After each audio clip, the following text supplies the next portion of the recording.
क्या इंडिया को हांगकांग को सपोर्ट करना चाहिए? हांगकांग का चाइना के साथ क्या रिलेशनशिप? हांगकांग में प्रोटेस्ट क्यों हो रहे हैं और इन सारी चीजों का हम पर क्या इंपैक्ट होने वाला है? In the next 3 minutes we are going to connect some dots and we are going to tell you about Hong Kong's new security law, because ये लॉ सिर्फ हांगकांग के सिटीजंस पर नहीं, it applies to anyone in any corner of the world including me and you. Please watch this video till the end, and if you think what we are saying makes sense, तो इस video को share कीजिए। The British occupied Hong Kong during the Opium Wars with China. In 1898 Britain और China के बीच में एक agreement हुआ जिसकी वजह से ब्रिटेन को 99 इयर्स के लिए हांगकांग को कंट्रोल करने की lease milli. In 1997, this lease came to an end and Hong Kong became a part of communist China. ये ट्रांजिशन स्मूथली होने के लिए हांगकांग के लिए एक मिनी कॉन्स्टिट्यूशन बनाया गया जो आने वाले 50 इयर्स के लिए वैलिड हो। This mini constitution is called Hong Kong Basic Law. Hong Kong has its own flag, its currency and legal system completely different from China. Hong Kong relatively free है, वहां पर चाइना से कम रिस्ट्रिक्शंस है। Hong Kong की press China की press जैसे completely government के control में नहीं। फेसबुक, यूट्यूब, ट्विटर जैसे एप्स हांगकांग में अलाउड है। हांगकांग चाइना का पार्ट है, लेकिन फिर भी वो अपने प्रिंसिपल्स, अपना लीगल और पॉलिटिकल सिस्टम चाइना के कम्युनिज्म से अलग रखता है। इसे कहते हैं one country two system policy. China has a completely different legal system as compared to Hong Kong. What is considered as free speech or allowed in Hong Kong will be considered as subversion by Beijing. China का legal system उनके communist party के completely control में है। उनका conviction rate 99% से भी ज्यादा। And now comes the new Hong Kong security law. In simple words, Hong Kong में किए गए क्राइम्स को बीजिंग पनिश कर सकता है। The international media is calling this the end of Hong Kong.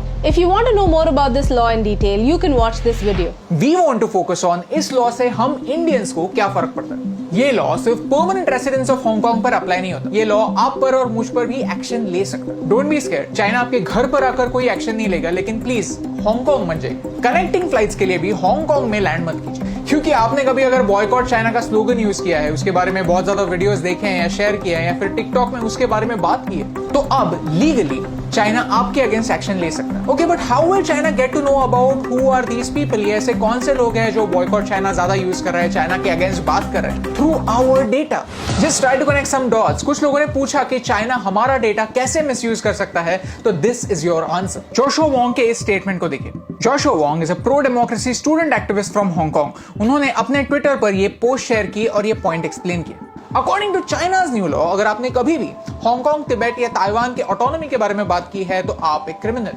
आपने अगर सीसीपी को क्रिटिसाइज किया है तो आप एक क्रिमिनल। और तो और, अगर आपने कभी भी इंडिया के किसी भी चाइना के अगेंस्ट पॉलिसी को सपोर्ट किया है तो आप criminal.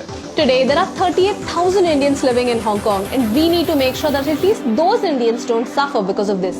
So, how did the world react to this? UK ने 3 मिलियन हांगकांग रेसिडेंट्स को सिटीजनशिप ऑफर की है। ऑस्ट्रेलिया भी ऐसे ही हेल्प करने वाला है। Japan has strongly condemned the law. The US Secretary of State Michael Pompeo ने एक स्टेटमेंट में कहा है कि the United States will not sit idly and the United States will not stay quiet about all of this. Right now, India needs to strongly support Hong Kong. Why?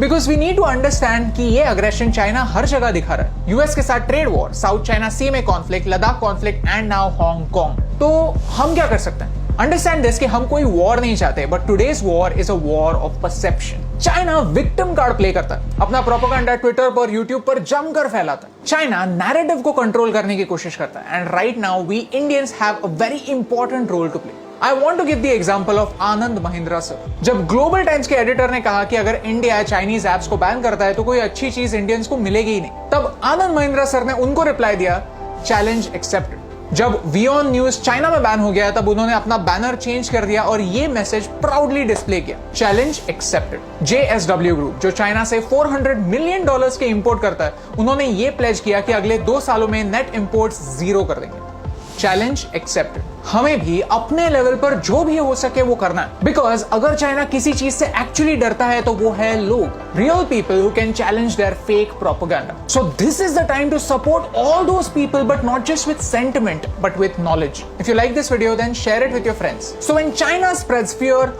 fight back with facts. China says that you can't live without Chinese apps. Show them that you can. And when China wants to convince you that in the fight between democracy and dictatorship, the people who support the truth will be defeated, don't get angry, but raise your voice and firmly say, challenge accepted.